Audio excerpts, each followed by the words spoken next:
अध्याय 306 अर्जुन, मेरा नाम गीतवीर है, मैं सिकोंग मिंग्युए का प्रेम प्रस्ताव रखना चाहता हूँ। समान स्तर के दानवी पशु हमेशा मनुष्यों से अधिक शक्तिशाली होते थे। सबसे महत्वपूर्ण बात यह थी कि युद्ध राजा स्तर और उससे ऊपर के दानवी पशुओं को जीतना अत्यंत कठिन था। यदि ऐसा नहीं होता तो उस शक्तिशाली वृद्ध अंधे व्यक्ति की सवारी केवल एक काला चैंपियन राजा बाज क्यों होती। अर्जुन जानता था कि उसके अग्निपक्षी की शक्ति अब अत्यंत शक्तिशाली थी। उसने अपने विचार अग्निपक्षी को भेजे, उसे एक अग्निगोला फेंकने का आदेश दिया ताकि उसकी वर्तमान शक्ति का पता चल सके। हालांकि जैसे ही अग्निपक्षी ने एक बैंगनी रंग का अग्निगोला फेंका, अर्जुन चौंक गया। अग्निगोले का आकार कई गुना छोटा था, लगभग मुट्ठी भर आकार का। हालांकि लौ का रंग और भी उच्च श्रेणी का बैंगनी था, जो शुद्ध और क्रिस्टलीय दिखता था। बिना किसी संदेह के इसका तापमान पहले की तुलना में कई गुना अधिक था। विस्फोट की तीव्रता और उसके अग्निगोले की गति से अर्जुन को ऐसा लगा जैसे वह एक चक्रवात के बीच खड़ा हो। क्या प्रतिभा जागृति ने उसकी अग्नि शक्ति को बढ़ा दिया। अर्जुन इतना खुश हुआ कि वह वहां एक मूर्ख की तरह खड़ा रह गया। उसका पालतू जितना शक्तिशाली होता गया, वह उतना ही खुश होता गया। बैंगनी जैद अमरलोक से बाहर निकलने के बाद अर्जुन गहरे विचारों में डूब गया। उसने कभी सोचा भी नहीं था कि वह दानवी गोली जो उसने बनाई थी, उसके अग्निपक्षी की प्रतिभा और रक्तरेखा को जागृत कर सकती है। फिर से सोचते हुए निर्वाणनाथ ने कभी कहा था कि दानवी गोली और आत्मा केंद्रित गोली की तैयारी दर केवल 50% थी। इसका मतलब था कि हर 2 प्रयासों में वह एक बार सफल होता। हालांकि प्रत्येक विफलता के दौरान बर्बाद होने वाला समय शायद कई रसायनाचार्यों को यह महसूस कराता था कि 50% की सफलता दर अभी भी बहुत कम थी। अग्निपक्षी ने कुल मिलाकर लगभग 80 या उससे अधिक दानवी गोलियों का सेवन किया था। इन गोलियों की कीमत जोड़ने पर अत्यधिक थी। उसके अलावा और कौन इतनी आसानी से गोलियां फेंक सकता था। गोलियों को तैयार करने के मामले में उसकी तुलना वैद्य संप्रदाय से भी नहीं की जा सकती थी, जब तक कि वे भी आदिम लौ के साथ गोलियां तैयार नहीं कर सकते थे। समय उड़ता रहा। लगभग 2 महीने बीत चुके थे और नवंबर के मध्य में थे और वर्ष के अंत तक केवल कुछ ही समय शेष था। इस समय अर्जुन सार्वजनिक हॉल में अपनी दैनिक सुबह की रिवाज अभ्यास कर रहा था। बाहर के लोग नहीं बता सकते थे कि अर्जुन की ताइची मुट्ठी में क्या अंतर था, फिर भी अर्जुन स्पष्ट रूप से महसूस कर सकता था कि 2 महीने पहले की तुलना में उसकी शक्ति में एक गुणात्मक परिवर्तन आया था। आत्मा केंद्रित गोलियों के प्रभाव से उसने अपने स्थानिक क्षेत्र में कुल 2 महीने बिताए, जो कठिन साधना में लगभग 5 वर्षों के बराबर थे। ये स्वाभाविक था कि उसमें सुधार हुआ था। उसकी प्राचीन सुदृढ़ीकरण विद्या पहले ही 99वें चक्र तक पहुंच चुकी थी और वह उन्मत्त बैल की शक्ति में अत्यंत निपुण था, जिससे उसकी शक्ति में भारी वृद्धि हुई। फिर भी वह अभी भी उस अंतर्ज्ञान के झटके का इंतजार कर रहा था जो उसे सफलता दिलाएगा। उसकी मेघ में मुक्त आत्मा कदम और स्वर्गमहल तलवार कला पूर्वज क्षेत्र के शिखर तक पहुंच चुकी थी। वे अभी तक सत्य क्षेत्र तक नहीं पहुंच पाई थी, क्योंकि अर्जुन ने अपनी अधिकांश समय अपनी अन्य तकनीकों का अभ्यास करने में बिताया। इतना ही नहीं, अर्जुन आत्मा केंद्रित गोली के स्वर्ग विरोधी प्रभावों से सचमुच आश्चर्यचकित था। जब वह अपने स्थानिक क्षेत्र में नहीं था तो अर्जुन महल के बुजुर्गों के मार्गदर्शन को सुनता था और साथ ही पत्थर के स्मारकों से प्राप्त बाघ रूप के अंतर्ज्ञान का अभ्यास करता था। इतना ही नहीं, 2 नक्काशियां थी जिन्हें अर्जुन अत्यंत शक्तिशाली महसूस करता था। वे थी वृक्ष से टिका भालू और पर्वतों को हिलाने वाला विशाल भालू। वह महसूस कर सकता था कि उनकी गतिविधियों और ऊर्जा के भीतर एक के छिपे हुए क्षमता का विस्फोट था, जिससे तुरंत एक की शक्ति आसमान छू जाती, विरोधियों को आश्चर्यचकित करती और जीत हासिल करती। इस समय अर्जुन सार्वजनिक चौक में अपनी ताइची मुट्ठी का अभ्यास कर रहा था। उसकी गतिविधियां पानी की तरह बहती हुई थीं। अर्जुन ने उन्मत्त बैल की शक्ति को अपनी प्राचीन सुदृढ़ीकरण विद्या के साथ पहले ही मिला लिया था। दोनों प्राण के स्रोत एक में मिल गए। उसके शरीर में सुचारू रूप से बहते हुए फिर भी एक अभूतपूर्व विस्फोटक शक्ति से भरे हुए थे। वह बहते पानी की स्थिति अत्यंत रहस्यमय लग रही थी, क्योंकि इसने चौक में अन्य लोगों का ध्यान आकर्षित किया। केवल तभी जब अर्जुन ने ताइची गतिविधियों का सेट पूरा किया, तभी वे लोग जो अपने निरीक्षण में खोए हुए थे जागे। अचानक एक आवाज गूंजी जैसे ही अर्जुन ने अपने हाथ वापस खींचे। तुम अर्जुन हो। अर्जुन ने तब तक जवाब नहीं दिया जब तक उसने अपने हाथ पूरी तरह से वापस नहीं खींच लिए। ऊपर देखते हुए उसने एक भेदक रूप से सुंदर युवक को अपने से लगभग 2 मीटर दूर खड़ा देखा। उसी समय एक दुबला युवक उसके पास खड़ा था। अनजाने में एक नौकर का रुख अपना लिया। सुंदर युवक की आंखों में आत्मविश्वास और घमंड भरा था, क्योंकि उसने अर्जुन को घृणा से देखा। अर्जुन महसूस कर सकता था कि उसके सामने खड़े व्यक्ति की साधना स्तर युद्ध राजा के दूसरे स्तर के शिखर पर थी और उसके शरीर से ऊर्जा उतार चढ़ाव खड्ग नृत्य की तुलना में कई गुना अधिक शक्तिशाली थे। तुम कौन हो? हालांकि अर्जुन को उस आदमी की पृष्ठभूमि के बारे में नहीं पता था। वह जानता था कि उसकी साधना स्तर से कि इस व्यक्ति का तारामंडल भवन से कोई लेना देना नहीं था। मेरा नाम गीतवीर है। अर्जुन, मैं सिकोंग मिंग्युए का प्रेम प्रस्ताव रखना चाहता हूँ। गीतवीर उपनाम वाले सुंदर आदमी ने अर्जुन को मुस्कुराते हुए कहा। उसकी मुस्कान में आत्मविश्वास भरा था। अर्जुन बिजली गिरी थी। यह आदमी उससे क्यों मिलना चाहता था? हालांकि उसका सागर चंद्रा के साथ अच्छा रिश्ता था, वह आखिरकार उसकी औरत नहीं थी। उसे यह चुनने की स्वतंत्रता थी कि वह किससे प्यार करती है और अर्जुन उसे नियंत्रित नहीं कर सकता था। प्यार को जबरदस्ती नहीं किया जा सकता। हालांकि उसके सामने का आदमी अर्जुन को एक अजीब एहसास दे रहा था। किसी अज्ञात कारण से उसे बस उसे देखकर गुस्सा आता था। मैं चाहता हूं कि तुम उसे छोड़ दो। अपनी शर्तें बताओ। गीतवीर उपनाम वाले सुंदर युवक के होंठ मुड़ गए। उसे एक सुंदर मोर की तरह बहुत प्रभावशाली दिखना चाहिए था। जैसे ही अर्जुन ने इस आदमी के आदेश देने वाले स्वर को सुना, उसका चेहरा कठोर हो गया क्योंकि उसके भौं उठ गए। वह उसे छोड़ना क्यों चाहता था? उसने न तो सागर चंद्रा और न ही अग्निज्वाला को 1 महीने से अधिक समय तक नहीं देखा था। मैं नहीं समझता कि तुम क्या कह रहे हो। अर्जुन बोलने के बाद तुरंत जाने की तैयारी कर रहा था। हालांकि उसने पाया कि उसका रास्ता उस दुबले आदमी द्वारा अवरुद्ध था। मेरे गीतवीर वरिष्ठ भाई ने कभी सहमति नहीं दी कि तुम जा सकते हो। अरे बच्चे, तुम बेहतर समझदार बनो और मिंग्युए बहन को छोड़ दो। उस दुबले युवक की आंखों में एक चालाक मुस्कान चमकी क्योंकि उसने अर्जुन को घूरते हुए देखा। वाह, ये तारा दिवस भवन के मुख्य शिष्य गीतवीर हैं। किसी ने चिल्लाकर कहा। वाह, क्या वह हमारे तारामंडल भवन के अर्जुन नहीं हैं? तारामंडल भवन की कुछ महिलाओं ने जयकार किया। क्या आपको लगता है कि गीतवीर अधिक शक्तिशाली हैं या हमारे अर्जुन? एक अन्य महिला ने ठहाका लगाया। ... गीतवीर वरिष्ठ इतने सुंदर हैं। तुम्हारे बड़े स्तन हैं लेकिन दिमाग नहीं। तुम हमारे भवन के नहीं किसी अन्य आदमी का समर्थन क्यों कर रही हो? एक युवक ने चिल्लाकर कहा। क्या तुम बेवकूफ हो? गीतवीर वरिष्ठ की विशेषताएं कहीं अधिक परिष्कृत हैं। वे वह आदमी है जिससे सभी महिलाएं शादी करना चाहती हैं। किसी भी मामले में क्या तारामंडल भवन के पुरुषों को पुरुषों के रूप में भी माना जा सकता है? पहले वाली महिला ने जवाब दिया।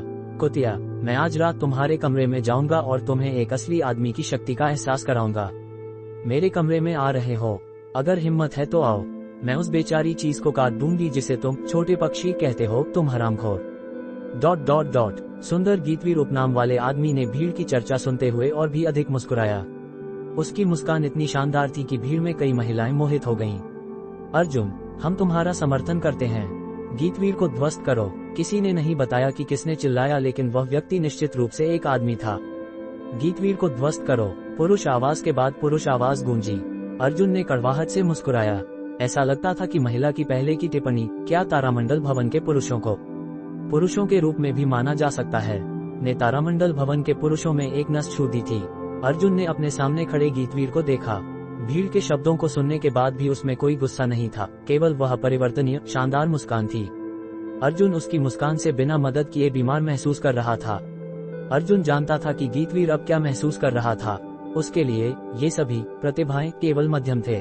अपने स्तर की साधना तक पहुंचने पर ये सभी लोग केवल चींटियां थे। वह कीड़े के शब्दों से नाराज कैसे हो सकता था? मेरे रास्ते से हटो, अर्जुन ने धीरे से बोला, क्योंकि वह आगे की ओर चला गया। दुबला आदमी अर्जुन द्वारा उत्सर्जित ऑरा से अनजाने में पीछे हट गया। क्या तुम छिपने का इरादा रखते हो? हम एक छोटा मैच कैसे रखते हैं? यदि तुम जीतते हो तो सागर चंद्रा तुम्हारी है, लेकिन यदि तुम हारते हो तो तुम्हें उसे छोड़ना होगा। गीतवीर अभी भी मुस्कुरा रहा था जब उसने बोला। अध्याय 307। तुम कौन हो जो उसे भी मिंग्युए कह रहे हो? क्या तुम ऐसे ही भाग जाओगे? हम एक द्वंद्व क्यों नहीं करते? यदि तुम जीतते हो तो सागर चंद्रा तुम्हारी होगी, यदि तुम हारते हो तो उसके पास से चले जाओ। गीतवीर ने अपनी मुस्कान बनाए रखी। अर्जुन को गीतवीर को सुनते ही लू जैसी आग लग रही थी। उसने रुककर अपना सिर घुमाया और इस सुंदर आदमी को देखा जो अभी भी मुस्कुरा रहा था। उसकी आवाज का स्वर आदेश देने वाला था, लेकिन साथ ही सपाट भी। इससे अर्जुन को बहुत चिढ़ हो रही थी। महिलाएं कोई ऐसी वस्तु नहीं है जिन्हें कोई भी आसानी से छीन सके। अर्जुन ने उसे उतनी ही सपाट आवाज में जवाब दिया, लेकिन उसके शब्द किसी को दम घुटने के लिए काफी थे। गीतवीर का चेहरा थोड़ा बदल गया। किसी ने भी उससे इस तरह बात करने की हिम्मत नहीं की थी। अपने परिवार में भी उसे लाड़ प्यार मिलता था, क्योंकि वह एक महत्वपूर्ण भविष्य के संभावित उम्मीदवार था जो तारा दिवस भवन और गीतकुल को संभालेगा। जन्म के क्षण से ही उसका भविष्य उज्जवल था। प्राकृतिक प्रतिभा के साथ ही दुर्लभ और महंगी औषधियों की बड़ी मात्रा की मदद से उसके पास ऐसी शक्ति थी जो कई लोगों की उम्मीदों पर खरी उतरती थी। कम उम्र में ही तूफान के मुंह में होने से उसे बेहतर तरीके से जीना सीखने में मदद मिली। हालांकि अंधेरे में उसकी मदद करने वाले बहुत से लोग थे, गीतवीर की अपनी क्षमता से इनकार नहीं किया जा सकता था। वाह, हमारे तारामंडल भवन के अर्जुन सबसे अच्छे हैं। जो उन्होंने कहा वह बिल्कुल सही था, एक आदमी ने खुशी से कहा। शानदार, मुझे ये पसंद है। मैंने तय किया है कि मैं उसे मुझे प्रेम करने की अनुमति दूंगा, महिलाओं के एक समूह में सबसे बदसूरत महिलाओं में से एक ने कहा। उसने अर्जुन को दीवानगी के साथ देखा। उसके आसपास के सभी लोग लगभग उल्टी करने लगे। युवावस्था वास्तव में युवावस्था है, इतने आवेगपूर्ण। गीतवीर का चेहरा सामान्य हो गया। उसने जो रवैया अपनाया वह ऐसा था जैसे वह एक जूनियर के स्तर तक खुद को नीचे नहीं गिराना चाहता था और बहस नहीं करना चाहता था। अर्जुन मुस्कुराहट के साथ वहां खड़ा था। अचल पर्वतों का वह ऑरा गीतवीर की अभी की बात से सभी को मनोरंजित कर रहा था। आखिरकार अर्जुन उससे अधिक परिष्कृत और थोड़ा अनुभवी दिख रहा था। ये वह समझ थी जो अर्जुन को अचल पर्वतों की मानसिक स्थिति प्राप्त करने के बाद जीवन के बारे में हो गई थी। यह एक सपने की तरह था, लेकिन एक याद की तरह भी। भ्रामक और यथार्थवादी, केवल एक खाली कल्पना नहीं। ये वह कारण भी था कि वह अचल पर्वतों की मानसिक स्थिति में प्रवेश कर सकता था। वह जानता था कि इस तरह के व्यक्ति क्या योजना बना रहे थे। वह चाहता था कि या तो अर्जुन को अपनी शक्ति के माध्यम से जाने के लिए मजबूर करें और दिखावा करें, या अर्जुन को तब हराए जब वह अपनी चौकसी छोड़ दे ताकि वह सागर चंद्रा के सामने दिखावा कर सके। अंत में वह बस अर्जुन के कंधों पर कदम रखकर सागर चंद्रा के करीब आना चाहता था। अर्जुन को इस तरह के लोगों से सबसे ज्यादा नफरत थी। यदि आप कहते हैं कि आपको सागर चंद्रा पसंद है तो जरूर उसे खुद पीछा करो, लेकिन फिर तुम्हें मुझे एक कदम के रूप में उपयोग करना ही पड़ा। अतीत का अर्जुन वास्तव में इसके बारे में कुछ भी नहीं कर पाता क्योंकि वह क्षमता न होने के दर्द को समझता था। कमजोर समूह में बहुत अधिक निराशा थी। एक सुंदरता के आसपास दर्जनों भेड़िए होते हैं। औरत जितनी सुंदर होती है, भेड़िए उतने ही अधिक होते हैं। ये ठीक होगा यदि वह महिला मजबूत हो। अगर वह एक फूलदान की तरह नाजुक हो तो उसका बुरा अंत होगा। सागर चंद्रा को पहले सागर का संरक्षण मिलता था और उसके ऊपर उसकी साधना असामान्य थी। इसलिए भले ही बुरी नियतें हों, किसी की हिम्मत नहीं थी कि कुछ भी कोशिश करे। लेकिन अब जब वे स्वर्ग महल में थे, हालांकि सागर चंद्रा की शक्ति अच्छी थी, बहुत से लोग ऐसे थे जो उससे अधिक शक्तिशाली थे। ये गीतवीर उदाहरणों में से एक था। जैसे ही एक आदमी को पता चला कि वह शक्तिशाली है तो उसमें बहुत आत्मविश्वास आता है। आवेगपूर्ण, यदि तुम्हें कोई पसंद है तो उसे पीछा करो। क्या तुम्हें पता है कि एक कदम के रूप में उपयोग करना तुम्हें महिलाओं के सामने एक मूर्ख की तरह दिखाता है? यह अत्यंत शर्मनाक होगा यदि तुम इस विधि से भी सफल नहीं हो पाते, अर्जुन ने हंसकर कहा। हालांकि गीतवीर ने अपने जीवन में काफी कुछ देखा था। लोग आमतौर पर उसकी स्थिति और शक्ति पर विचार करते थे। अर्जुन की तरह जो लोग उसे इज्जत नहीं देते थे वे दुर्लभ थे। ऐसे कठोर शब्द और भी दुर्लभ थे, लेकिन उसके शब्द अर्जुन के कानों में भी उतने ही भेदक थे। अर्जुन ने हमेशा बिना आक्रमण किए हमला न करने और यदि किसी ने मुझे एक बार चाकू मारा तो मैं उसे 10 बार वापस मारूंगा कहावत का पालन किया था। हा, वे लड़ने वाले हैं। अर्जुन को जीत हासिल करनी चाहिए। तारा दिवस भवन को यह एहसास कराओ कि आदमी की तरह व्यवहार न किए जाने का क्या महसूस होता है, किसी ने चिल्लाकर कहा। एक पल की चुप्पी के बाद एक और आवाज गूंजी, उसे हरा दो अर्जुन, उसे आदमी बनने में असफल होने दो। लियू ली मिस ने कहा कि तुम मिंग्युए के मंगेतर हो, इसलिए मैं तुम्हें खोजने आया। गीतवीर ने फिर से अपनी मुस्कान लगा ली जो एक बादल की तरह हल्की थी। अर्जुन को लगा जैसे वह ढोंग कर रहा था, लेकिन फिर से यह उसके लिए एक आदत की तरह थी। फिर भी अर्जुन को इससे नफरत थी और उसने अपने पूर्वजों को दोष दिया कि उनके पास एक अभिजात वर्ग का ऑरा नहीं था। ओह, ये जानते हुए भी कि वह मेरी मंगेतर है, तुम फिर भी मेरी तलाश में आए। क्या इसे वे लड़ाई छेड़ना नहीं कहते? अर्जुन को गीतवीर के शब्दों से एक संकेत मिला। सागर चंद्रा इस आदमी से नफरत करती थी। महान संप्रदाय के लोग बहुत अजीब थे, ठीक वैसे ही जैसे स्वर्ग महल में। यदि गीतवीर केवल सागर चंद्रा को परेशान करता तो आमतौर पर कोई हस्तक्षेप नहीं करता जब तक कि वह एक वरिष्ठ के साथ अपनी सीमाओं का उल्लंघन न करे। नव महाद्वीपों के संसार में अपने स्वयं के खुशी का पीछा करना एक पवित्र बात थी, लेकिन जरूरी था कि शिष्टाचार का पालन किया जाए। ठीक वैसे ही जैसे 100 कोस नगर की शिखा सिंह। भले ही आप एक महिला को उसके मंगेतर को हराकर छीनने की कोशिश करें, आपको फिर भी महिला को खुद से पसंद करना होगा, अन्यथा सब बेकार होगा। ठीक वैसे ही जैसे अभी भले ही गीतवीर अर्जुन को हरा दे क्योंकि वह सागर चंद्रा का मंगेतर था, उसे फिर भी उसके बाद सागर चंद्रा को उससे प्यार करने पर मजबूर करना होगा, अन्यथा ये फिर भी निराशाजनक होगा। वह बलपूर्वक छीन सकता था, लेकिन सागर चंद्रा के पीछे का व्यक्ति इसे होने की अनुमति कभी नहीं देगा। अर्जुन के शब्दों ने अभी भी नीचे के लोगों, विशेष रूप से तारामंडल भवन के पुरुषों को जयकार करने पर मजबूर किया। ये बहुत अच्छा कहा गया था। इतने लंबे समय तक एक लेबल से बोझित होने से उनके लिए एक महिला के साथ डेट पर जाना भी मुश्किल हो गया था। इसका कारण ये था कि जो कोई भी तारामंडल भवन के एक आदमी के साथ डेट पर जाता था, उन्हें उनकी पीठ के पीछे नाम पुकारे जाते थे, जैसे कि एक दिखावटी वाली महिला या कुछ और भी बदतर। जब तक कि अंत में अधिकांश लोग ये सोच रहे थे कि क्या तारामंडल भवन के पुरुषों के डंडे भी काम कर रहे हैं। हालांकि सभी को पता था कि वे अफवाहें झूठी थी, अधिकांश लोग फिर भी उनसे बचना चुनते थे।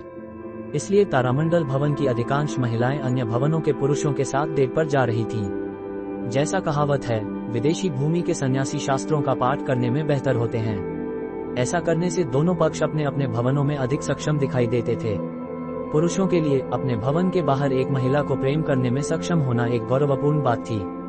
या सभी सुंदर महिलाएं अच्छी थी, एक ही भवन के पुरुष भी उनका पीछा करते थे। इसलिए इसने तारामंडल भवन के पुरुषों को इतना शर्मिंदा किया कि वे अपने चेहरे नहीं दिखा सकते थे। वे इस उम्मीद की किरण को बस ऐसे नहीं निकलने दे सकते थे। इसलिए जैसे ही किसी ने इसे शुरू किया वे सभी उत्साहित थे और शुरू से ही जयकार कर रहे थे। बच्चे, तुम्हें जीने से बोर हो गया होगा जो मेरे गीतवीर मार्शल भाई से इस तरह बात कर रहे हो। वह दुबला आदमी जिसे अर्जुन द्वारा पृष्ठभूमि में धकेल दिया गया था, अपमान से उबर नहीं पा रहा था। जब तक उसके गीतवीर मार्शल भाई वहां थे, वह अर्जुन से नहीं डरता था। इसके अलावा ये पहली बार नहीं था जब वह इस तरह के कठोर शब्द बोल रहा था और ऐसे अशोभनीय शब्द बोलना उसका काम था। अर्जुन ने दुबले आदमी को देखा। उन्मत्त बैल की शक्ति अचानक ट्रिगर हो गई, जिससे उसकी आइरिस लाल और दैत्याकार हो गई, जैसे चाकू उस दुबले आदमी की आंखों में घुस रहे हों जो अहंकारी बन रहा था। पूरे अर्जुन का प्राण औरा उसी क्षण तेजी से बढ़ गया, जिससे भीड़ आश्चर्यचकित हो गई। दुबले आदमी ने एक खून से पिचकारी मारी और अपनी आंखों को ढक लिया, जिससे उसके चेहरे पर आंसू बह रहे थे। सुइयों से छिदवाए जाने का दर्द उसे अनियंत्रित रूप से चिल्लाने पर मजबूर कर रहा था। तुम क्या दिखा रहे हो? तुम बस एक कुत्ता हो। अर्जुन का प्राण औरा फिर से कम हो गया। यह अभी भी थोड़ा परिष्कृत था, गहन रहस्य के साथ, और एक व्यक्ति का थोड़ा सा जो बहुत कुछ से गुजरा था, और पुरुषों में दैत्याकारता का थोड़ा सा। हालांकि कोई भी उस विशाल प्राण औरा को नहीं भूल सकता था जो एक पल में फट गया था। मैंने तुम्हें कम आंका अर्जुन। मेरी चुनौती वही रहती है, हारने वाला मिंग्युए को छोड़ देता है। गीतवीर की आंखों में मजबूत दृढ़ संकल्प भरा था। सफलता को तपाया जाना चाहिए, कोई भी बिना दबाव के नहीं बढ़ता। एक झटका भी एक बड़ी राशि की संपत्ति थी। तुम कौन हो जो उसे भी मिंग्युए कह रहे हो? अर्जुन ने गीतवीर को एक भेदक नजर से देखा। तुम हिम्मत नहीं करते तो उससे माफी मांगो। कोई बस मेरे लोगों के साथ धमकाने वाला नहीं है। गीतवीर ने अर्जुन के शब्दों में गहराई से नहीं पढ़ा, लेकिन वह लड़ने के इरादे से अर्जुन को देख रहा था और जानबूझकर उसके लिए चीजें मुश्किल कर रहा था, सिर्फ इसलिए कि वह मेरी मंगेतर है। तुम इसे मुझे चुनौती देने के लिए एक मूर्ख कारण के रूप में उपयोग कर रहे हो। तुम्हारे पिता, मैं तुम्हें चुनौती देता हूँ, जो जीते वह गीत कुल की सारी संपत्ति प्राप्त करे। क्या तुम इसे स्वीकार करते हो? अर्जुन ने जिद करके कहा। गीतवीर चुप रहा। महिलाएं कोई वस्तु नहीं है, वे कुछ ऐसी चीज नहीं है जिन्हें बलपूर्वक छीना जा सके। मैं अपनी महिला की रक्षा के लिए अपने सच्चे दिल का उपयोग करूंगा। क्या तुम्हें लगता है कि तुम्हें बस अपनी मार्शल शक्ति पर भरोसा करके एक महिला मिलेगी, उसे उसी तरह किसी और द्वारा छीन लिया जाएगा? अर्जुन के शब्द हल्के थे, लेकिन वे सभी के कानों में गए। उन्होंने महिलाओं से जयकार भी किया और तारामंडल भवन के पुरुषों के दिलों में गहराई से उतरे। गीतवीर इस बार पीला पड़ गया। वह जानता था कि वह अर्जुन के जाल में फंस गया था और उसने उस पर एक लेबल लगा दिया। महिलाओं की नजरें प्रशंसा से घृणा में बदल गईं। उनमें जो गर्व था जिसे अर्जुन ने उकसाया था, वह गंदे पानी में बदल गया और बलपूर्वक गीतवीर की ओर बह गया। गीतवीर की आंखों में हत्या करने की इच्छा की एक चमक थी। मैं तुम्हें चुनौती देता हूँ, गीतवीर ने बिना किसी कारण के गंभीरता से कहा। दिलचस्पी नहीं। यदि हर कोई मुझे चुनौती देने आता है तो क्या मैं मौत के घाट उतार दिया जाऊंगा? अर्जुन ने मुस्कान के साथ सिर हिलाया, लेकिन उसके चेहरे पर अभिव्यक्ति काफी परेशान थी। क्या तुम आदमी भी हो? तुम्हारे अंडे कहाँ हैं? शायद गीतवीर बहुत गुस्से में था कि एक बुरा शब्द उससे फट गया। मैं बहुत निश्चित हूँ कि मैं हूँ, लेकिन मुझे पता है कि तुम्हारे पास अंडे नहीं हैं, अर्जुन ने निश्चितता और गंभीरता से कहा। तुम्हें कैसे पता? तुम बिना अंडे वाले हो। मैं आज तुम्हें मार दूंगा। गीतवीर बहुत नाराज था और अनजाने में अर्जुन के साथ उसा दिया गया। भीड़ हंसी से फट पड़ी। अर्जुन और गीतवीर की चुनौती बस खुद के लिए परेशानी खोज रही थी। उन्हें पिछली दुनिया में इस तरह की स्थिति का बहुत सामना करना पड़ा था, इसलिए उसने बिना सोचे बोल दिया। गीतवीर बहुत गुस्से में होने पर भी स्तर सिर बने रहेंगे। भले ही उसके सिर में खून दौड़ता हो, वह बस अपने क्रोध में अर्जुन को मुक्का मारना चाहता था। अर्जुन ने सावधानी से गीतवीर को देखा जो उसकी ओर तेजी से बढ़ रहा था। हालांकि उसने अमर खड्ग संप्रदाय के बुजुर्गों को मार डाला था, वे आखिरकार केवल युद्ध राजा ग्रेड 1 थे, जबकि गीतवीर एक पूर्ण युद्ध राजा ग्रेड 2 था। ये जानना महत्वपूर्ण था कि युद्ध राजा ग्रेड में एक स्तर का अंतर एक बड़ी खाई पैदा कर सकता है। उच्च स्तर की साधना के साथ विशेष औषधीय पैलेट्स का सेवन करना और भी विकृत होगा। अर्जुन ने स्वचालित रूप से प्राचीन सुदृढ़ीकरण विद्या के संचारण को सीमा तक बढ़ा दिया और इसे उन्मत्त बैल की शक्ति के साथ मिला दिया, लेकिन उसने अपनी मुट्ठियां कसी और अपनी सारी शक्ति छिपा ली।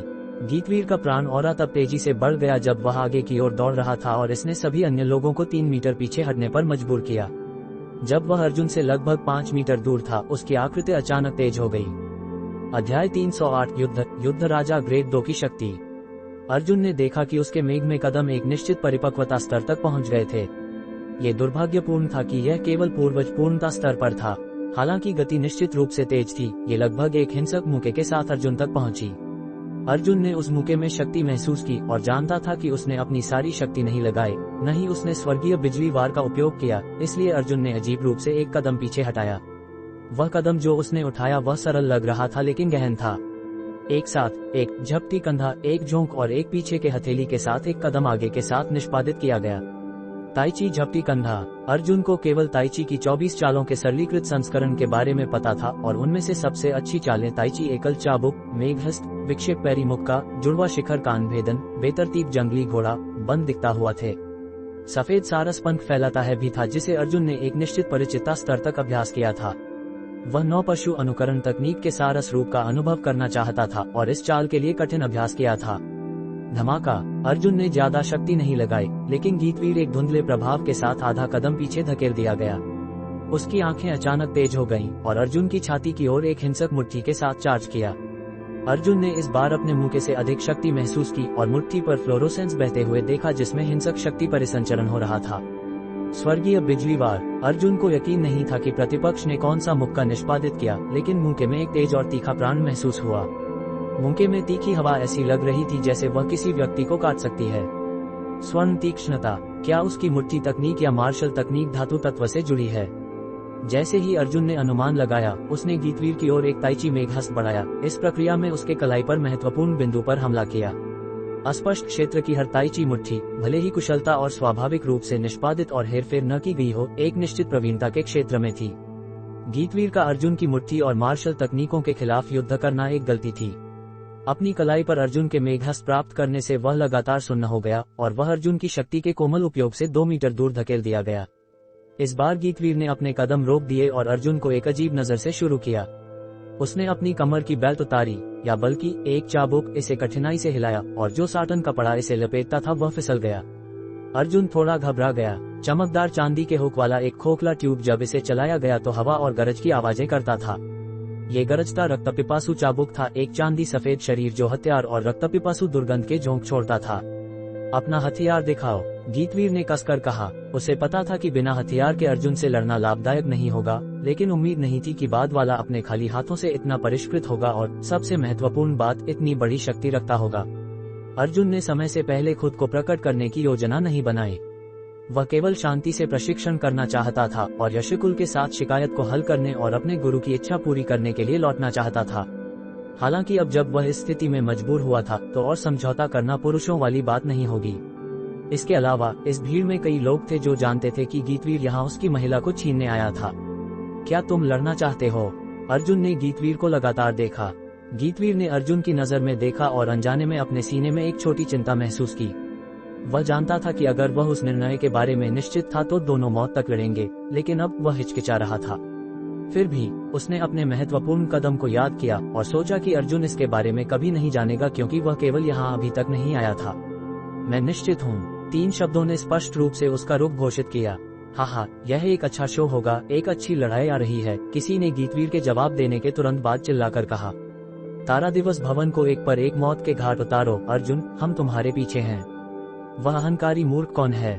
तारामंडल भवन में इतना अत्याचारी बनकर आ रहा है, हम तारामंडल भवन को धमकाता है। अर्जुन, उसे बुरी तरह पीटो जब तक कि उसकी माँ भी उसे पहचान नहीं पाए। आसपास के लोग स्वचालित रूप से फैल गए क्योंकि लोगों की संख्या बढ़ गई। आखिरकार प्रतिपक्ष तारा दिवस भवन से था और सबसे महत्वपूर्ण बात ये तारामंडल भवन और तारा दिवस भवन के बीच एक लड़ाई माना जाता था। इसके अलावा भीड़ में कई लोग तारा दिवस भवन से थे। गीतवीर वरिष्ठ, आप कर सकते हैं, उसे मौत के घाट उतारो। उन्हें पुरुष बनने में असमर्थ होने दो, तारा दिवस भवन के कपड़े पहने एक आदमी ने चिल्लाया। तुम्हें धिक्कार है भाइयों, उसे पीटो, वह हमारे तारामंडल भवन में इतना अत्याचारी कैसे हो सकता है, हमारी महिलाओं को पकड़ रहा है और हमें गाली दे रहा है, उसे मारो। उनके आसपास एक गड़बड़ थी, लेकिन ये बहुत रोना और कमून था। अर्जुन ने धीरे धीरे सप्तर्षि तलवार को झटका। उसने महसूस किया कि सप्तर्षि, हालांकि किसी भी पूरक गुण से जुड़ा नहीं था, गरजता रक्तपिपासु चाबुक को दबा सकता है। शायद क्योंकि अर्जुन ने अपना हथियार निकाला था, लेकिन भीड़ जल्दी से चुप हो गई। अर्जुन को लगा कि गीतवीर के लिए एक चाबुक पकड़ना अजीब था। एक बड़े आदमी द्वारा इस हथियार का उपयोग करना बेढंगा दिखता था, लेकिन 3 मीटर लंबी पट्टी को देखकर अर्जुन जानता था कि इसे स्वर्गीय बिजली वार के पूरक के रूप में बनाया गया था। जुड़वा गरज एक अद्भुत प्रभाव था। गीतवीर ने अपने चाबुक को झूलते हुए एक कदम आगे बढ़ाया, जैसे एक तेज सांप गरज के गूंज के साथ चल रहा था, सीधे एक के सीने में काट रहा था। पर्वत की अचलता का ऑरा अर्जुन के माध्यम से उभरा। इस कांटेदार तरह के हथियार से निपटने में कोई और विकल्प नहीं था। ये जानना मुश्किल था कि इसे रोकना है या नहीं। एक तलवार चाबुक के 7 इंच भाग की ओर भेदन करती हुई उड़ी। डांग, एक तेज स्पष्ट आवाज गूंजी, गरज गूंजी और एक रहस्यमय शक्ति हथियार के माध्यम से उठी। अर्जुन घबरा गया और जल्दी से अपनी तलवार निकाली। एक बार गीतवीर को ऊपर का हाथ मिलने पर उसे रोकना नहीं था। एक और चाबुक आया, इस बार अधिक उपस्थिति के साथ। ये समुद्र में एक पौराणिक ड्रैगन की तरह था, अर्जुन की गर्दन की ओर झकझोरता हुआ। अर्जुन ने अपने प्रतिपक्ष को चाबुक के उपयोग में कुशल होने की उम्मीद नहीं की। उसने अपनी तलवार तकनीक बदली। उसके शरीर के माध्यम से बहने वाली हवा अचानक बाघ की गर्जना बन गई, जिसे प्रतिपक्ष की गूंजती गरज के बीच स्पष्ट रूप से सुना जा सकता था। उसके आसपास का स्वर्ग और पृथ्वी पूरी तरह से दम घुट गई। अर्जुन खड़ा रहा, एक विशाल बाघ की तरह पहाड़ की रक्षा करते हुए, और अपने पैरों के नीचे विशाल पहाड़ को एकीकृत किया। पर्वत की अचलता, एक शक्तिशाली शक्ति गीतवीर की ओर उभरी, और अर्जुन ने एक साथ स्वर्ग महल तलवार कला के महत्वपूर्ण तलवार तकनीकों में से एक का निष्पादन किया, जिसे उसने हाल ही में सीखा था। एक तलवार से पर्वत विदीन। इस तलवार के कदम ने प्रकाश के एक चक्र का नेतृत्व किया और सीधे ड्रैगन जैसे चाबुक को अवरुद्ध कर दिया। प्रभाव की एक विशाल दुर्घटना सुनी गई। अर्जुन पर्वत की अचलता के चमत्कारी प्रभावों के तहत गतिहीन था, जबकि गीतवीर 3 कदम पीछे धकेल दिया गया और मुश्किल से खुद को रोकने में कामयाब रहा। तारामंडल भवन और तारा दिवस भवन के शिष्य भी जो आसपास खड़े थे, वे 3 मीटर पीछे धकेल दिए गए। सभी ने युद्धभूमि में बदलाव पर ध्यान से देखा। गीतवीर अर्जुन द्वारा वापस धकेल दिया गया था, और यह ऐसा था जैसे नीचे एक बर्तन खोल दिया गया था। अर्जुन शक्तिशाली है, हाँ, अब तारा दिवस भवन पुरुष बनने में असमर्थ है, किसी ने गीतवीर को पीछे धकेलते हुए देखकर पुकारा। हाँ, जो पुरुष नहीं होने के बारे में कुछ कह रहा था वह कौन था? देखो अब कौन बात कर रहा है। गीतवीर वरिष्ठ, उसे हराओ, तुम नहीं हार सकते। तारा दिवस भवन के लोग घबरा गए। अर्जुन को वह एहसास पता था। यह उसकी पिछली जिंदगी में उसके कॉलेज के दिनों जैसा था। कई बार जब अर्जुन ने लोगों को अपने गृहनगर के बारे में पूछने के जवाब दिया कि वह एक गांव से था, तो उसने दूसरे पक्ष के चेहरे पर एक तिरस्कार की नजर देखी। अर्जुन तब गुस्से में था। गांव में क्या गलत था? वे कौन थे जो गांवों और गांव वालों को तिरस्कार करते थे? गांव वालों के लिए शहर में गर्लफ्रेंड खोजना मुश्किल हो गया था, और अब जब तारा दिवस भवन हार गया था तो उन्हें बिल्कुल वैसा ही महसूस हो रहा होगा। अब महिलाओं के बारे में बात करना मुश्किल होगा। गीतवीर का चेहरा पसीने से लथपथ था, लेकिन उसकी आंखें दृढ़ बनी रहीं। वह अब थोड़ा अफसोस कर रहा था, क्योंकि वह इस हार के लिए निश्चित रूप से सार्वजनिक क्रोध को आमंत्रित करेगा, और उसकी आंखों में हत्या करने की इच्छा की एक चमक थी। अर्जुन ने हत्या करने की इच्छा को देखा जो उसकी आंखों में चमकी, और उसके सीने में एक कसक हुई। उसके पास एक महत्वपूर्ण कौशल होना चाहिए, एक कौशल जो घातक भी हो सकता है। अर्जुन ने अपनी सारी ऊर्जा केंद्रित की और अपनी आध्यात्मिक भावना फैला दी। गीतवीर की ऊर्जा अचानक उभरी, और उसके हाथों में गरजता रक्तपिपासु चाबुक खून के रंग में बदल गया, क्योंकि उसने एक बड़े कदम के साथ झोंक लगाया। मरो! एक कम और धुंधली पुकार के साथ गरजता रक्तपिपासु चाबुक, जो एक बच्चे की बाजू के रूप में मोटा हो गया, अर्जुन पर हमला किया। खून के रंग का चाबुक एक लपेटे हुए ड्रैगन की तरह दिख रहा था जब ये बहरे दरारों के गूंज के बीच चार्ज किया। अर्जुन के भौं बुने हुए थे और अपनी सप्तर्षि तलवार को कसकर पकड़े हुए थे। अपने उन्मत्त बैल की शक्ति को शिखर तक चार्ज करते हुए उसने एक बड़ी गर्जना के साथ आगे फूट पड़ा। तीसरी लहर की तलवार, अर्जुन की सप्तर्षि तलवार ड्रैगन के सिर की ओर उड़ी। 2 लगातार विस्फोट सुनाई दिए, और गीतवीर का गरजता रक्तपिपासु चाबुक अपने मूल रूप में वापस आ गया, झुका हुआ, जबकि अर्जुन की सप्तर्षि तलवार गीतवीर की ओर चार्ज करना जारी रखी। जैसे ही सप्तर्षि तलवार ने गीतवीर को छुआ, अर्जुन ने देखा कि एक क्रूर मुस्कान गीतवीर के चेहरे पर आ रही थी, और उस मुस्कान में अहंकार भी था। इस पर गर्व है। अर्जुन को कुछ गलत लगा, लेकिन उस क्षण गीतवीर का चाबुक फिर से खून के रंग में बदल गया और भी अधिक क्रूरता के साथ हमला किया। अर्जुन की तलवार पहले से ही प्रकाश की किरणों के एक हेलो में भेद रही थी, लेकिन कोई बात नहीं भेद सकी। साला, मैं देवता सुरक्षा के बारे में कैसे भूल गया। अर्जुन जल्दी से पीछे हटा, लेकिन बहुत देर हो चुकी थी। वह सांप जैसा चाबुक अर्जुन के सिर के लिए लगा। इस सबसे महत्वपूर्ण क्षण में अर्जुन इसके बजाय शांत हो गया और एक पीछे के हथेली के साथ बैठ गया। ताइची मुट्ठी में सबसे मजबूत रक्षा बंद दिखता हुआ। ताइची मुट्ठी ने शक्ति के अस्पष्ट क्षेत्र को प्राप्त किया। प्राचीन सुदृढ़ीकरण विद्या और उन्मत्त बैल की शक्ति के प्रभावों के तहत अर्जुन के चारों ओर एक हल्के स्वर्णिम दीप्ति बनाई। इसके बाद एक विशाल उन्मत्त बैल की उपस्थिति हुई। मुंह पाठ। उस क्षण चाबुक ने दीप्ति और उन्मत्त बैल की छवि पर प्रहार किया। अर्जुन का दिल सच में इस ताइची मुंह बंद दिखता हुआ का हिस्सा था। यह एक अद्भुत एहसास था। उस क्षण अर्जुन ने फिर से महसूस किया जैसे उसका पूरा शरीर, यहाँ तक कि उसकी आत्मा किसी तरह के शुद्धिकरण को प्राप्त कर रही थी। हालांकि क्षमताएं बड़ी नहीं थीं, वे बहुत अधिक सघन थीं। वह भी एक एहसास था, एक प्रकार का क्षेत्र, जैसे कोई अचानक एक मॉडल में बदल गया जब वह सामान्य रूप से चल रहा था। यह एक झिझक के बिना स्वतंत्र रूप से लिखने का एहसास था। अपनी मर्जी के अनुसार करना, प्रकृति का मार्ग। अर्जुन ने अपनी आंखें खोली और ऐसा महसूस हुआ जैसे वह एक पल में 100 साल पहले वापस गया। लेकिन उसके स्वभाव में बदलाव आया और उसकी पर्वत की तरह अचलता पहले से कहीं अधिक भ्रमित करने वाली हो गई। मानसिक स्थिति। यह मानसिक स्थिति का वृद्धि थी। ये भी मार्शल आर्ट्स में वृद्धि करने वाला सबसे कठिन हिस्सा था। गीतवीर अब घबरा गया। देवता सुरक्षा, उसका महत्वपूर्ण कौशल, वास्तव में कोई प्रभाव नहीं था। वह निश्चित था कि अर्जुन ने देवता सुरक्षा का उपयोग नहीं किया, फिर भी वह एक अलग कदम के माध्यम से एक ही प्रभाव प्राप्त कर सकता था, और वह महान बैल की छवि। अर्जुन ने कल्पना भी नहीं की थी कि उसकी ताइची मुट्ठी इतनी शक्तिशाली स्तर तक पहुंच सकती है, विशेष रूप से अब जब उसकी उन्मत्त बैल की शक्ति में भी बदलाव आया है। वह अभी भी केवल अपनी शक्ति और उपस्थिति में 30% की वृद्धि करने में सक्षम था, लेकिन अब वह एक उन्मत्त बैल की छवि का आह्वान कर सकता था। अध्याय 309। अर्जुन जाकर अपनी मंगेतर को शांत करा। कोई नहीं बता सकता था कि गीतवीर क्या सोच रहा था। उसने एक ड्रैगन की पूंछ की झटके की तरह चाबुक से एक वार के साथ अर्जुन पर हमला किया। ये तकनीक पहले वाले के रूप में श्रेष्ठ थी, लेकिन यह अधिक कुटिल और चतुर थी।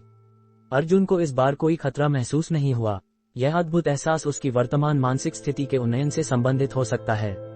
वह स्वाभाविक रूप से पीछे की ओर बढ़ा और एक पल में एक प्राकृतिक गति में प्रकाश की गति से आगे झपटा। सही समय पर उसने पीछे हटते हुए प्रतिपक्ष के लंबे चाबुक से बचा।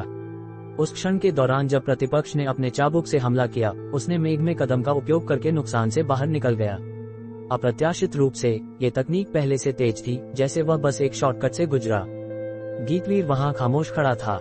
उसने उस क्षण में जाना कि दोनों के बीच एक बड़ी खाई थी। जैसे ही गीतवीर ने खामोशी से आने वाले धुंधले प्रहार को तलवार से देखा, उसने जाना कि यह एक अंतिम मौत का प्रहार है। भाई, कृपया दया करो, एक प्रतिध्वनित आवाज गूंजी। जैसे ही अर्जुन ने गीतवीर की आंखों में हत्या करने की इच्छा को याद किया, वह चाहे उसे मार नहीं सकता था, लेकिन उसे विकलांग करना चाहता था। अर्जुन ने कोई प्रयास बर्बाद नहीं किया और गीतवीर की ओर अपनी ब्लेड को घुमाने के लिए आगे बढ़ा। सामान्य लोगों के लिए ऐसा लगेगा जैसे ब्लेड को आगे बढ़ने से रोकना बहुत देर हो चुकी थी। ठीक उसी क्षण जब अर्जुन की ब्लेड लगभग गीतवीर के मांस को छू रही थी, एक छायादार तलवार समय पर आए और अर्जुन की ब्लेड को अवरुद्ध कर दिया। ब्लेड की टकराहट घंटी की आवाज की तरह बजी। अर्जुन को केवल सप्तर्षि तलवार से ऊर्जा का एक उभार महसूस हुआ। वह ऊर्जा का विरोध नहीं कर सका, इसलिए वह खुद को स्थिर करने के लिए 3 कदम पीछे हट गया। अर्जुन ने अपना सिर उठाकर उस आदमी का सामना किया जिसने गीतवीर को बचाया। काले बलशाली आदमी की दाढ़ी का एक गुच्छा था, मोटी भौहें और बड़ी आंखें, विशेष रूप से चमकदार आंखें जो 2 काले रत्नों के समान थीं, मोटे होंठ और एक लटका हुआ नाक। लेकिन इस आदमी ने अर्जुन को एक उदार और गरिमापूर्ण आदमी की छवि दी। मेरे बच्चे वीर, क्या तुम ठीक हो? एक बलशाली आदमी ने एक पीले चेहरे वाले गीतवीर का सामना करते हुए कहा। गीतवीर ने उदासी से सिर हिलाया।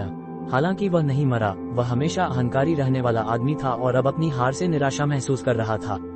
कम से कम जो दबाव उस पर था वह गायब नहीं होगा, और वह कहीं भी अपना सिर नहीं उठा सकता था, क्योंकि उसने तारामंडल भवन में लड़ाई हार दी थी। भाई, लड़ाई अभी के लिए रुक जाएगी। तुम प्रशंसनीय लग रहे थे। गीत कुल की ओर से मैं थोड़ी देर में तुम्हें मुआवजा दूंगा, काले बलशाली आदमी ने मुस्कुराते हुए कहा, प्रकाश के समान सफेद दांत दिखाते हुए। अर्जुन ने अनुमान लगाया कि आदमी ने गीतवीर को मेरे बच्चे वीर कहकर गीत कुल में एक उच्च रैंक वाला होना चाहिए, अन्यथा ये बलशाली आदमी गीत कुल की ओर से मुआवजा देने की हिम्मत भी नहीं करता। चूंकि आदमी के साथ कोई परेशानी पैदा करना बुद्धिमानी नहीं थी, अर्जुन ने गीतवीर को बख्शने का फैसला किया। इसके अलावा उसे अपने प्रतिपक्ष को बख्शने की पेशकश स्वीकार करनी पड़ी, क्योंकि इस काले बड़े आदमी की शक्ति कोई मजाक नहीं थी। अर्जुन को क्षेत्र के आसपास कुछ मजबूत आंकड़ों का भी एहसास होने लगा था। तीसरे भाई काले, तुम मेरे तारामंडल भवन के लोगों को क्यों धमका रहे हो? एक परिचित आवाज हॉल में गूंजी। अर्जुन ने मुस्कुराया। उसने विमलनाथ को पुकारा जो अचानक उसके पास दिखाई दिए, वह आदमी जिसे वह सबसे अधिक सम्मान करता था, मार्शल अंकल। भाई विमल, यह एक गलतफहमी है, ये सब एक गलतफहमी थी। बच्चे अनिवार्य रूप से बहस करेंगे। इस बार यह मेरे बच्चे वीर की गलती थी। मैंने पहले ही गीत कुल की ओर से मुआवजा देने के लिए कहा है। मैं निश्चित रूप से इस भाई के लिए मुआवजा करूंगा।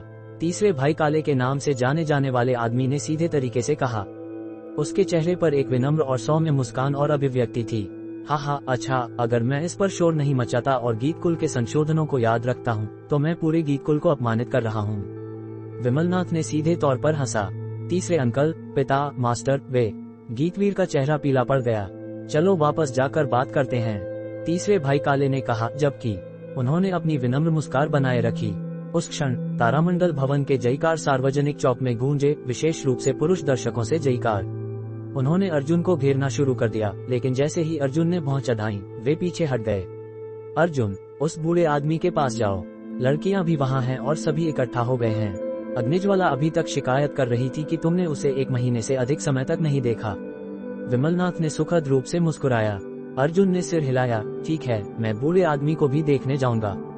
विमलनाथ हमेशा प्रभावित महसूस करते थे जब भी वे अर्जुन को देखते। इस युवक ने बहुत तेजी से सुधार किया।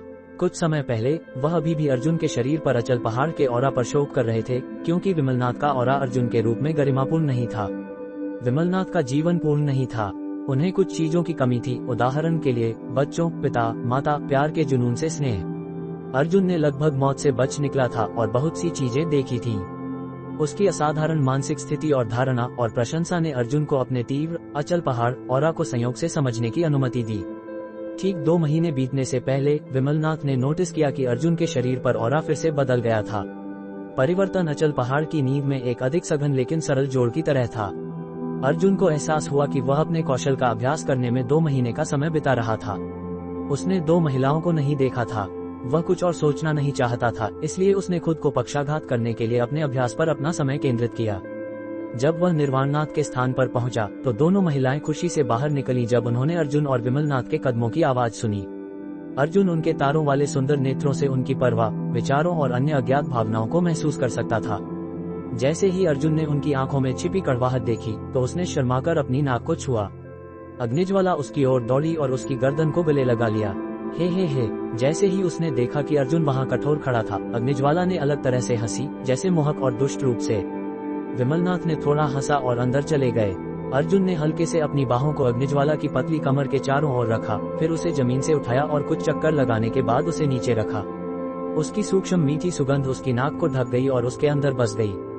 अर्जुन गले लगाने से नर्म और सूक्ष्म सनसनी महसूस कर सकता था, क्योंकि वह क्षण भर के लिए उसके साथ झूल गया।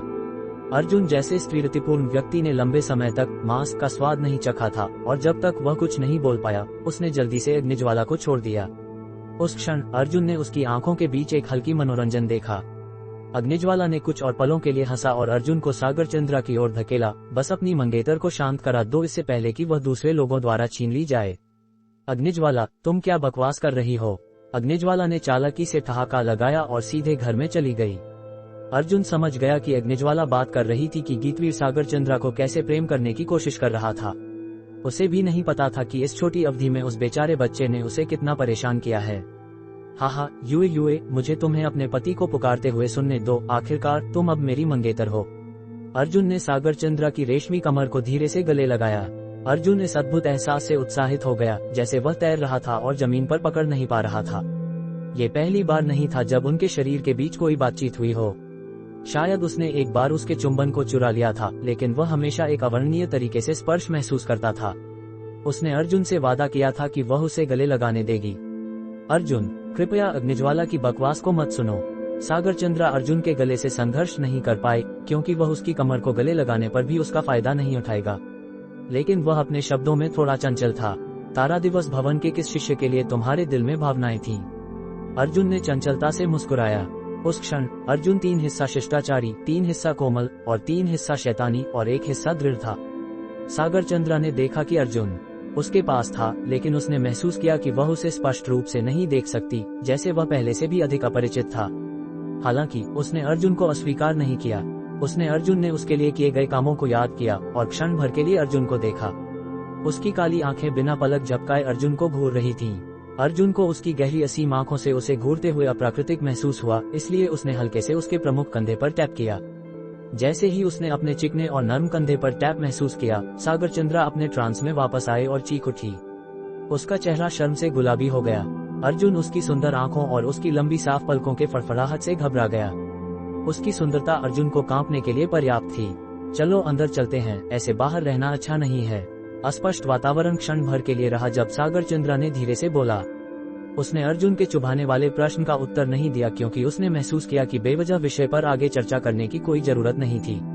अर्जुन ने मुस्कुराया और सिर हिलाया क्योंकि उसने सागर चंद्रा की रेशमी कमर को छोड़ दिया। फिर उसने उसके साथ बैठक कक्ष में चला गया। जब निर्वाणनाथ ने फिर से अर्जुन को देखा तो उन्होंने एक स्पष्ट आश्चर्य के साथ देखा, लेकिन अर्जुन ने पहले ही उन्हें बहुत सारे आश्चर्य दिए थे, इसलिए निर्वाणनाथ आश्चर्यचकित होने के बावजूद स्थिति को स्वीकार करने में सक्षम थे। जैसे ही उन्होंने अर्जुन और सागर चंद्रा दोनों को देखा, निर्वाणनाथ के चेहरे पर एक संतुष्ट मुस्कान थी क्योंकि दोनों साथ साथ चल रहे थे। मैं माफी चाहता हूँ कि मैं कुछ समय के लिए बूढ़े आदमी से मिलने नहीं आया। अर्जुन ने निर्वाणनाथ से बात करते हुए मुस्कुराया। हाँ, युवा लोगों को अपने प्रशिक्षण पर अधिक ध्यान केंद्रित करना चाहिए। तुमने अच्छा किया। इस बूढ़े आदमी को महसूस हो सकता है कि तुम्हारा दिल है। हालांकि मैं अब बूढ़ा हूँ, मैं अभी भी कुछ चीजों के साथ अनुभवी हूँ। यदि तुम्हारे पास कोई भी बात है जो तुम्हें परेशान करती है तो कृपया मुझसे बात करो। शायद मैं अभी भी तुम्हारी मदद कर सकता हूँ। मेरे पास केवल तुम लोग ही बचे हैं। निर्वाणनाथ के शब्द दयालु थे। अर्जुन अपने शब्दों के माध्यम से उनकी ईमानदारी महसूस कर सकता था। उनकी आवाज में कोई बेईमानी नहीं थी। सबसे महत्वपूर्ण बात, अर्जुन महसूस कर सकता था कि निर्वाणनाथ कितना चाहते थे कि वह और सागर चंद्रा एक साथ रास्ते पर चलें, शायद अग्निज्वाला के साथ भी। अर्जुन, मैं तुम्हें देखना चाहता था, वास्तव में गीतकुल के साथ व्यापार के बारे में बात करने के लिए था। निर्वाणनाथ ने धीरे से मुस्कुराया क्योंकि वह सभी के आसपास कॉफी टेबल के पास बैठे। अर्जुन घबरा गया। बूढ़े आदमी को एक निश्चित परिवार के बारे में विषय शुरू करने में सक्षम बनाने के लिए एक शक्तिशाली परिवार होना चाहिए, कम से कम स्वर्ग महल में पर्याप्त शक्तिशाली। अर्जुन गंभीरता से सुनने के लिए तैयार था।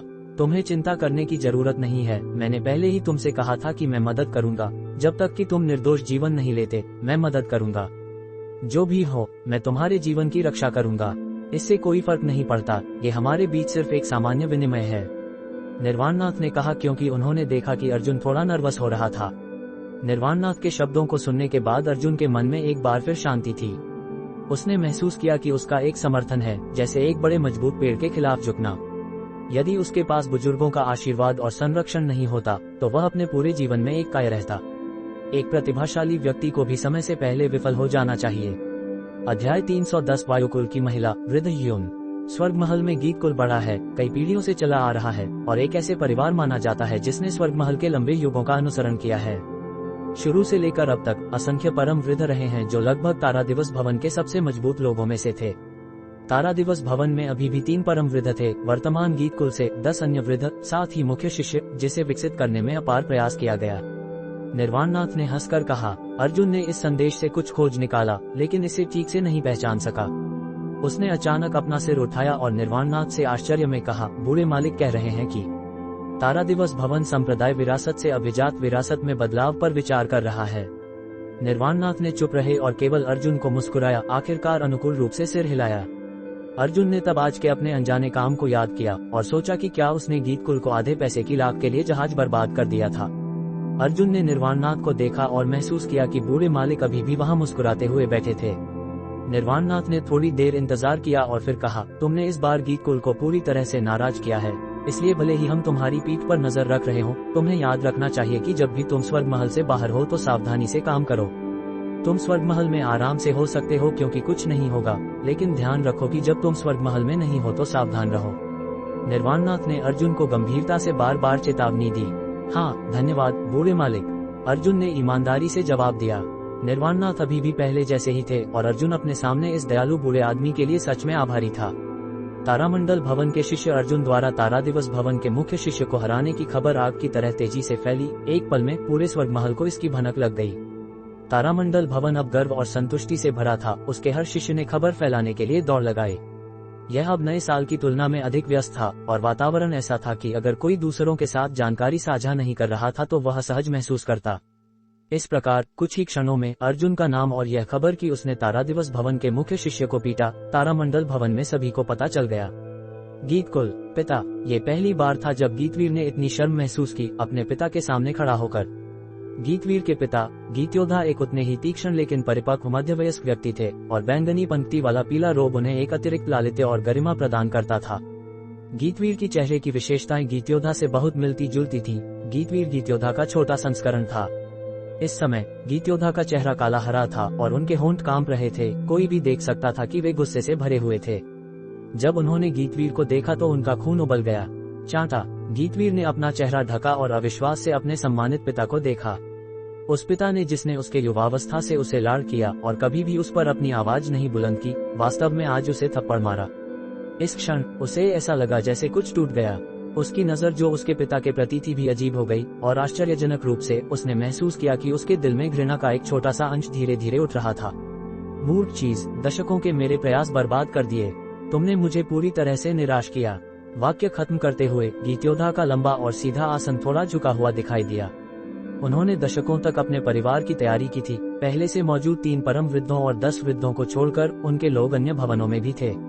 उन्हें केवल अपने बेटे से यह उम्मीद थी कि वह महलपति का पद प्राप्त करे, अपने लोगों को बढ़ावा दे और दूसरों को बाहर रखे, अंततः गीतकुल को तारा दिवस भवन का नियंत्रण दे। लेकिन अब उनके बेटे का मुख्य शिष्य पद छीन लिया गया। अन्य परिवारों के बूढ़े लोग निश्चित रूप से इसका उपयोग बड़ी बहस करने के लिए करेंगे। इतना ही नहीं, गीतकुल की प्रतिष्ठा भी काफी नुकसान पहुंचा जब परिवार, जो शक्तिशाली था, तारामंडल भवन से हार गया। बड़े भाई वीर 2 को दोष मत दो, उस दुष्ट की क्षमताएं वीर 2 से कहीं ऊपर थी। तीसरे भाई ने गीत्योधा से कहा, तुम्हारे दिमाग में कुछ नहीं है। तुम अपनी क्षमताओं के कारण घमंडी और अवज्ञाकारी हो, लेकिन वे क्षमताएं मेरी दवा का काम थी। तुम सच में सोचते हो कि तुम एक प्रतिभाशाली हो? मूर्ख चीज, तुम मेरी मौत का कारण हो। गीत्योधा डांटते हुए और भी गुस्से में आ गए। गीतवीर ने सिर झुका लिया। उसने पहले कभी डांटा नहीं गया था और अब उसकी आंखों में घृणा की एक लहर थी क्योंकि वह धीरे धीरे पीछे हट गया। वह अपने पिता के अचानक फटने को स्वीकार नहीं कर सका। इस समय एक चांदी के बालों वाला बूढ़ा आदमी सफेद कपड़े पहने अंदर आया। वह मध्यम कद का था और उसने दाढ़ी नहीं रखी थी, लेकिन उसकी सबसे हड़कंप पैदा करने वाली विशेषता उसका मुंह था। उसके होंठ अविश्वसनीय रूप से पतले थे। तीसरे अंकल, आप यहाँ हैं। आप कैसे हैं? गीत्योधा ने बूढ़े आदमी को देखा और जल्दी से आगे बढ़कर अभिवादन किया। बूढ़े आदमी ने सिर हिलाया और मुस्कुराया। उसने उन पतले होंठों के साथ मुस्कुराते हुए तिरस्कार का भाव दिखाया।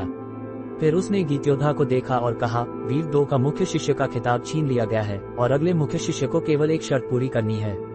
बूढ़े आदमी की आवाज थोड़ी तीखी और अत्यंत अजीब थी, लेकिन गीत्योधा और काले 3 अपरिवर्तित रहे, जैसे कि वे इसके आदी थे। क्या शर्त? तारामंडल भवन के उस दुष्ट को हराओ और तुम तारा दिवस भवन के मुख्य शिष्य हो जाओगे। गीत्योधा चुप हो गया। उसी समय तारा दिवस भवन में बातचीत और भावनाओं से गूंज रहा था। कई लोग गीतवीर की अक्षमता और अयोग्यता को गाली दे रहे थे कि वह वास्तव में तारामंडल भवन के लोगों द्वारा पीटा गया, जबकि कुछ पीड़ा में थे, अन्य खुशी में थे। वायुकुल की चिंता गीतकुल से अलग थी। परिवार के मुख्य सदस्य अब मुख्य हॉल में इकट्ठा हुए थे। उनमें से कई बुजुर्ग सदस्य थे जिनके बाल सफेद धारियों वाले थे। मुख्य सीट पर एक बुजुर्ग आदमी मध्यम समानुपातिक बनावट का बैठा था। आधा सिर सफेद बाल उसे अपने आसपास के माहौल के साथ समन्वित दिखाते थे। उज्ज्वल, संकीर्ण और लंबी आंखों की एक जोड़ी नीचे बैठे लोगों के समूह को देख रही थी और उसके चेहरे पर स्पष्ट मुस्कान ने यह प्रभाव दिया कि वह अपने काम में ऊर्जावान और तेज था। कुल प्रधान, गीतकुल ने पिछली बार इसे छीन लिया, अब वायुकुल का समय है। एक उसी तरह के बुजुर्ग आदमी ने खड़े होकर मुख्य सीट पर वायुकुल कुल प्रधान से कहा, वृद्ध लुओ सही कहते हैं कुल प्रधान। हमने कई वर्षों तक तैयारी की है और मुख्य शिष्य का खिताब हमारे लिए एक महत्वपूर्ण कदम है। ये हमले और रक्षा दोनों के लिए एक मजबूत कदम है। एक परिष्कृत युवक ने खड़े होकर टिप्पणी की, चीजें इतनी आसानी से नहीं हो सकती। उसी समय उसके बाईं ओर एक आकर्षक परिपक्व महिला खड़ी हुई और बोली। महिला की उम्र का पता नहीं लगाया जा सकता था और उसकी आवाज, हालांकि सुंदर थी, उसके जीवन के अनुभवों को बताती थी। उसके आश्चर्यजनक चेहरे पर बुद्धि के साथ चमकने वाली आंखों की एक जोड़ी भी थी और एक पतली लेकिन भरी हुई शारीरिक बनावट जिसने उसके कपड़ों को सहारा दिया। उसके स्तन बोलते समय धीरे से कांप रहे थे। उसकी कमर से कूल्हों तक की रेखा प्रकृति की एक कलाकृति थी, उसके कूल्हों की भरपूरता को उजागर करती हुई, जबकि उसकी पतली टांगें सीधी और समानुपातिक थी, लालित्य का एहसास देती हुई। जैसे ही महिला ने अपना वाक्य समाप्त किया, कई लोगों ने उसे देखा। उन देखने वालों में से कई के नजरिए लंपट और शैतानी थे। वह एक पूरी तरह से परिपक्व महिला थी। ऐसा लगता था जैसे वह उनकी निगाहों को महसूस नहीं कर सकती थी और केवल सीधे कुल प्रधान को घूर रही थी। वृद्ध यून, जारी रखो, वायुकुल कुल प्रधान ने आत्मविश्वास से मुस्कुराया। महलपति, यदि मैं कहूँ तो गीतकुल से मुख्य शिष्य का खिताब वापस लेना हमारे लिए एक अवसर है। हालांकि ये दूसरों के लिए भी ऐसा ही है, हालांकि वे महत्वपूर्ण नहीं हैं। महिला की बुद्धिमान आंखें महलपति पर टिकी हुई थीं और उसकी आंखों में अभिव्यक्ति अभेद्य थी। तुम तारामंडल महलपति की बात कर रही हो, वायुकुल कुलप्रधान ने धीरे से जवाब दिया। हाँ, महलपति गीतकुल के निर्णय से पहले ही जानते हैं, लेकिन इसे रोकने के लिए कोई सबूत नहीं है और न ही बहाना है। उनका समय सीमित है, लेकिन उनका कोई इरादा नहीं है कि वे ये बोझ अपने पूर्वजों को दिखाएं, इसलिए वे निश्चित रूप से इसे रोकने का कोई तरीका खोजेंगे। महिला की उज्ज्वल आंखें सीधे कुलप्रधान को देख रही थीं। कई पुरुष उत्सुकता से उसकी आंखों को देख रहे थे, यहाँ तक कि बूढ़े लोगों का एक समूह भी चुपके से उस पर नजर डालने में मदद नहीं कर सकता था। इस महिला ने बस एक अद्वितीय, सेक्सी और लोमड़ी जैसा एहसास दिया। कुछ बूढ़े लोग ऐसे लगते थे जिन्होंने बहुत कुछ देखा था चुप रहे, उनकी थोड़ी बंद आंखें बंद रहीं और वे चुपचाप बैठे रहे। कोई बात नहीं, हमें तियान 2 को मुख्य शिष्य की सीट पर भेजना होगा, भले ही हमें 10 साल इंतजार करना पड़े, वायुकुल कुलप्रधान ने दृढ़ता से कहा। कुलप्रधान, आश्वस्त रहें, केवल कुछ ही लोग उस खिताब को प्राप्त करने में सक्षम हैं, उनमें से कुछ जिनके लक्ष्य हमारे जैसे हैं। महलपति उनसे भी उसी तरह घृणा करते हैं, इसलिए वास्तव में हमें जिनसे निपटना है वे 5 से कम हैं, महिला ने नरमी से टिप्पणी की। वृद्ध ह्यून, यदि आपके कोई विचार हैं तो उन्हें स्वतंत्र रूप से व्यक्त करें, केवल हमारे लोग यहाँ मौजूद हैं। वायुकुल कुलप्रधान का एक शब्द मुख्य हॉल में हर किसी को गर्म महसूस कराया। महिला ने चारों ओर देखा और मुस्कुराई, और एक पल के लिए लोगों के लार निगलने की आवाजें आईं।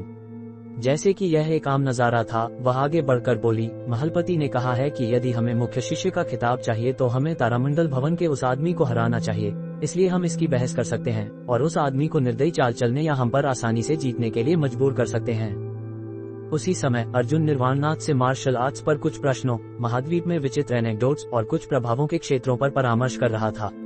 अर्जुन, यदि कोई भी तुम्हारी मदद के लिए आता है या कोई ऐसा मुद्दा जो प्रयास खर्च नहीं करता है, तुम सहमत हो सकते हो और उनसे वस्तुओं की मांग कर सकते हो जिनकी तुम्हें आवश्यकता है। याद रखना, अत्यधिक मांग करना।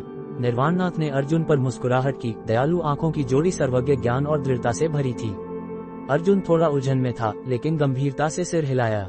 दोपहर में अग्निज्वाला ने अर्जुन और सागर चंद्रा को टहलने के लिए खींचा और निर्वाणनाथ ने राहत से मुस्कुराया जब वे चले गए। अर्जुन, चलो पहाड़ों के पीछे चलते हैं, वहाँ शांत है, अग्निज्वाला ने अर्जुन से कहा जैसे ही वे दरवाजे से बाहर निकले। पहाड़ों के पीछे की बात और यह कितना शांत था, अर्जुन को उस आदमी को याद आया जिसे उसने डर से मार डाला था। वहाँ कई जंगली जोड़े थे। अग्निज्वाला क्या सोच रही थी, उन्हें वहाँ खींचकर? हालांकि उसे पता था कि यह बिल्कुल वैसा नहीं होगा। अर्जुन की कल्पना और दिल भटक गए और दोनों महिलाओं की चोटियों और देवी जैसे शरीरों को घूरने लगे। दोनों ने अर्जुन को गुस्से वाली नजरों से देखा, विशेष रूप से अग्निज्वाला, जिसने चिल्लाकर कहा, ऐसा बुरा दुष्ट जो बुरी नीयत रखता है लेकिन ऐसा करने की हिम्मत नहीं है।